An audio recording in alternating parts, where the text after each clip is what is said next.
இந்த மணல் பாருங்க, இந்த காவிரி ஆற்று மணல். இந்த மணல் இப்ப திரு முன்னாள் அமைச்சர் அதிமுக மாவட்ட செயலாளர் எம்.ஆர். விஜயபாஸ்கரோட வீட்டுக்குள்ள இந்த மணல் இருக்கு. இப்ப இருக்கு இந்த மணல் எப்படி மேல இருந்து மழையா பொழிஞ்சு அந்த மணல் அவர் வீடு கட்டுவதற்கு வைத்திருக்கிற மணல் இல்லாம இந்த மணலை பாருங்க. இந்த மணல் ஒரு வீட்டுடைய காம்பவுண்டுக்கு பின்னாடி கிட்டத்தட்ட ஒரு 100 லோடு மணலை கிடக்குது. எப்படி கிடக்குது இந்த மணலை? நாங்கள் காவல்துறை அதிகாரிகள் கிட்ட அட்டாச் செஞ்சு காட்டிருக்கிறோம். இந்த மணலை பார்த்துக்குங்க. அதாவது ஆதாரங்களை நாங்கள் காட்டுறோம். காட்டிட்டு நாங்க அதை கண்டிக்கணும். அந்த வாகனங்களை பறிமுதல் செய்ய வேண்டும் என்பதற்காகத்தான் நாங்க இன்று முன்னாள் அமைச்சர் அதிமுக மாவட்ட செயலாளர் வீட்டை முற்றுகையிடுவதற்காக கரையோர வாழ் மக்களும்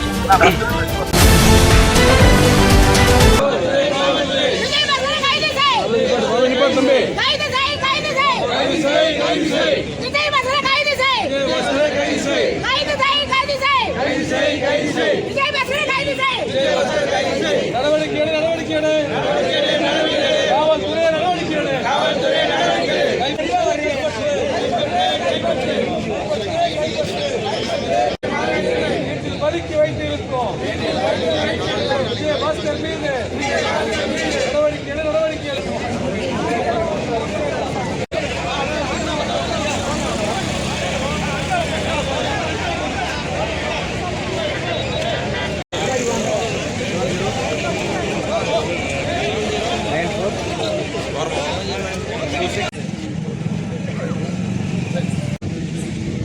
கரூர் மாவட்டம் காவிரி ஆற்றில் மணல் அள்ளுகிற தொழிலாளர்களுடைய குடும்பத்தின் சார்பாகவும் காவிரி கரையோரம் மணல் அள்ளுகிற அந்த மக்களின் சார்பாகவும் இன்று அதிமுகவினுடைய மாவட்ட செயலாளர் முன்னாள் அமைச்சர் திரு விஜயபாஸ்கர் அவருடைய வீட்டை முற்றுகையிடுவதற்காக இந்த மக்கள் அனைவரும் ஒன்று திரண்டு அவருடைய வீட்டின் வாயிலே நாங்கள் நிற்கிறோம்.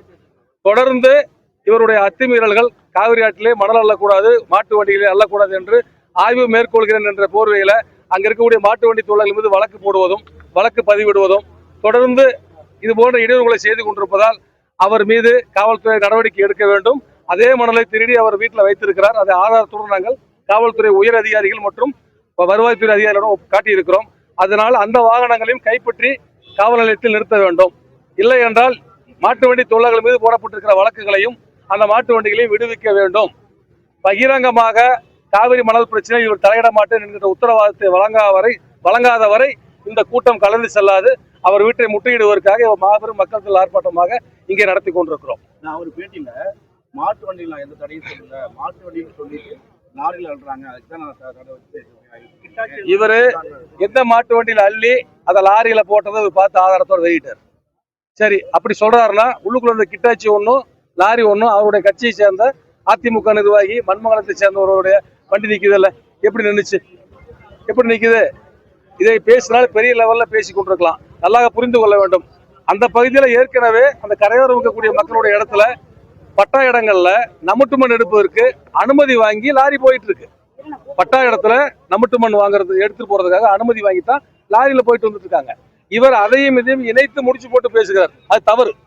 அதே மாதிரி தொடர்ந்து முன்னாள் அமைச்சரும் மாவட்ட செயலாளர் விஜயபாஸ்கர் அவர்கள் இந்த சாதிய மோதலை தூண்டுவது போல நாங்கள் நடந்து கொள்கிறோம் என்பது பேச்சை நிறுத்திக் கொள்ள வேண்டும் என்று மக்கள் சார்பாக கேட்டுக்கொள்கிறோம். பத்திரிகையாளர்கள், தொலைக்காட்சி நண்பர்கள் வாயிலாகவும் அதை நாங்கள் அறிவுறுத்துகிறோம். அதனால் அவர் இவருடைய அராஜக போக்கை இத்துடன் நிறுத்திவிட்டு எங்களுடைய வயிற்றில் அடிக்காமல் மாட்டு வண்டி தொழிலுடைய வாழ்வாதாரத்தை காக்கும் வகையில் அவர் காப்பாற்ற விட்டால் கூட பரவாயில்ல, கெடுக்கும் வகையில் இல்லாமல் தான் பரவாயில்ல, செஞ்சா போதும். திமுகவினுடைய மாவட்ட செயலாளர் மரியாதைக்குரிய முன்னாள் அமைச்சர் திரு செந்தில் பாலாஜி அவர்களுடைய பரிந்துரையின் பேர்ல அவருடைய ஆசிகளின் பேர்ல ஒரு 11 மணிக்கு மேல பொறுப்பேற்ற அடுத்த நிமிஷம் மணல் சொன்னார். நீதிமன்ற உத்தரவை அவர் அவமதிச்செல்லாம் சொல்ல, ஒரு மனிதாபிமானத்தின் அடிப்படையில மக்கள் பலாயிரம் மக்கள் மாட்டு வண்டி தொழிலாளர்கள் மூலம் போய்க்கிறாங்க அப்படிங்கிறதுக்காக அவர் சொன்னார். அதை வச்சுக்கிட்டு வேத வாக்க வச்சுதான் அந்த மக்கள் எல்லாம் போய் டயர் வண்டியில் அழிட்டு இருக்காங்க. அதை வித்து லாரியில வித்து கோடான கூடி சொத்தெல்லாம் சேர்த்துல பெரிய லெவல்ல ஒன்றும் வசதிகளா இல்லை. கரையோர மக்கள் அங்க வசிக்கக்கூடிய பெரும்பான்மை சமுதாயத்தை சேர்ந்த மக்கள், தேவேந்திர குல வெள்ளாளர்கள், வன்னியர்கள், கவுண்டர்கள், இவங்கெல்லாம் மாட்டு வண்டி தொழிலாளர் ஒருதாய் வயிற்று பிள்ளைகள் போல சேர்ந்து செய்கிறாங்க. அங்க ஒண்ணு எந்த பிரச்சனையும் சாதிய மோதல் இல்லை, பிரச்சனை இல்லை. அப்படி செய்ய வேண்டிய அவசியமும் எங்களுக்கு இல்லை. அதனால் எங்களுடைய வயிற்றில் அடிக்காமல் அவர் காவிரி ஆற்று பிரச்சனையில தலையிடாம வேறு விதமான அரசியல் செய்து அவருடைய தன் நிலைப்பாட்டை காப்பாற்றிக் கொள்ள வேண்டும் என்று இந்த நேரத்தில் நாங்கள் கேட்டுக்கொள்கிறோம்.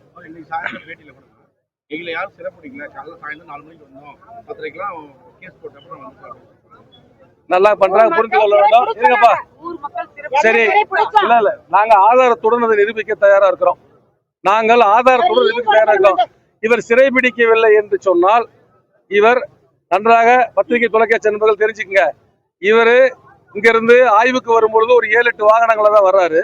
வந்த பிறகு குறிப்பாக திமுக ஆட்சியின் மீது பழி போட வேண்டும், இங்க இருக்கக்கூடிய பொறுப்பாளர் மாண்புமிகு செந்தில் பாலாஜி அவர்கள் மீது மிகப்பெரிய அவப்பேரை ஏற்படுத்தணுங்கிறதுக்காக இவர் 35 பேரோட வந்த இவர் அதற்கு பின்னாக ஆட்களை திரட்டி மதியம் 3 மணில இருந்து 7 மணிக்குள்ள 300 பேத்துக்கு மேல உட்கார வச்சிருக்காங்க. நாங்க இருந்தவங்க 500-600 பேர் கரையோர மக்கள் தான், வெளியில இருந்து யாரும் வரல. நாங்க என்ன பண்றோம், அவர் அந்த இடத்துல இருக்காரு, வெளியே போகணும்னு காவல்துறையோட கேட்கிறோம். காவல்துறை பேசுறாங்க, அவர் போக மாட்டேங்கிறார். அப்புறம் என்ன பண்ண முடியும், அவர் எங்க வாழ்வாதாரத்துல வயிற்று அடிக்கிறாரு, ஓட்டு கேட்க நீங்க வர முடியாது அப்படின்னு சொல்லித்தான் நாங்க முனியப்பனூர் சாலையில மிகப்பெரிய மாட்டு வண்டிகள் நிறுத்தி அங்க ஒரு ஆர்ப்பாட்டம் நடத்துறோம் அமைதியா. மல்லம்பாளையம் போற வழி சரி அடைச்சு விட்டோம், சேனப்பொடி அடைச்சிட்டோம். நேற்று எப்படி இவர் போனார், ஹெலிகாப்டர் வர சொல்லி அதில் போனாரா? ஹெலிகாப்டர் வர வச்சு அதுல இருந்து வெளியே போனாரா நான் கேட்கிறேன், பதில் சொல்லணும். நாங்க சேனப்பொடி சாலையில இருந்து இங்க இருக்காங்க காவல்துறை உயரதிகாரிகளா இருக்கார், அவர் சொன்னதுக்கு அப்புறம் தான் நாங்க ஒரு 8 டயர் வண்டியை அங்கிருந்து அப்புறப்படுத்திய பிறகு நீங்கள் பின்வாசல் வழியாக தான் போனீங்க. நல்லா புரிஞ்சுக்கணும், பெருமைக்காக பேட்டி கொடுத்து விடக்கூடாது. முன்வாசல் வழியாக இல்ல, பின்வாசல் வழியாக சேனப்பொடி வழியாக போனீங்க. போய் தான் நீங்க நெருவில் ஒரு கூட்டத்தை போட்டு போனீங்க, ரைட். அதனால தவறான தகவல்களை சொல்லக்கூடாது. நாங்கள் சொல்லுவதற்கு எங்கட ஆதாரம் இருக்கிறது. அதனால அது தவறான தகவல். நாங்கள் அவரை சிறைப்பிடித்தது உண்மை. அங்க வந்திருக்கக்கூடிய ராத்திரி 10 மணிக்கு மேல 12 மணிக்கு இந்த பத்திரிகையாளர்கள் தொலைக்காட்சி நண்பர்களுக்கு அது தெரியும். இந்த போராட்டம் இவர் தொடர்ந்து அந்த காவிரி பிரச்சனையை பேசாம இருந்தாருன்னா பிரச்சனை முடிஞ்சுது.